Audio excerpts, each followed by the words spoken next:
نبی پاک فرماتے ہیں میں بارگاہ خداوندی میں پہنچا، اللہ نے فرمایا حبیب میرے لیے کیا لائے ہو؟ میں نے کہا مولا وہ لایا ہوں جو تیرے پاس کوئی نہیں۔ رب کریم کو سارا پتہ ہے، پھر بھی پوچھتا ہے محبوب میرے پاس کیا نہیں؟ فرمایا تیرے پاس عاجزی لے کے آیا ہوں، تجھ سے بڑا کوئی نہیں، تو کس کے آگے عاجزی کرے گا؟ سب سے بڑا تو ہے، میں عاجزی لایا ہوں۔ تو کہا حبیب مانگ لے۔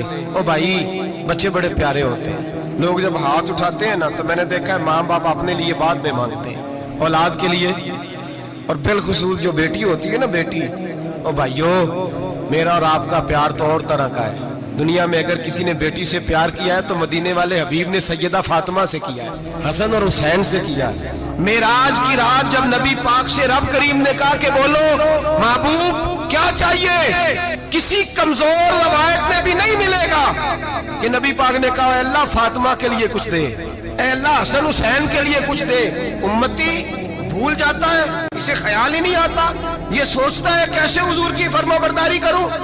میرے نبی کریم علیہ السلام فرماتے ہیں جب رب نے پوچھا کہ ابھی کچھ مانگ لے، نہ حسن کی بات، نہ حسین کی بات، نہ فاطمہ کی بات، نہ علی کی بات، نہ ابو بکر، نہ عمر، نہ عثمان، نبی پاک نے کہا اللہ تو میرے ساتھ گناہگاروں کی بات کر، اے اللہ تو گناہگاروں کی بات کر، یہ بھول جائیں گے، پھٹک جائیں گے۔ تو رب کریم نے کہا محبوب میں تیرے ساتھ وعدہ کرتا ہوں تیری آدھی امت بغیر حساب کتاب جنت میں داخل کر دوں گا۔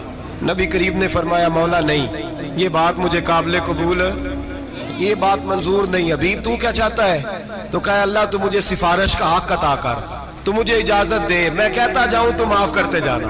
حضور کہہ سکتے تھے نا چلو آدھی بخشی گئی بھئی آدھی اچھے عمل کرے، فرمایا نہیں مجھے حق شفاعت دے۔ نبی پاک فرماتے ہیں میرے رب نے مجھے سفارش کا حق دیا ہے، میں قیامت میں سفارش کرتا جاؤں گا، اللہ میری امت کو جنت عطا کرتا جائے۔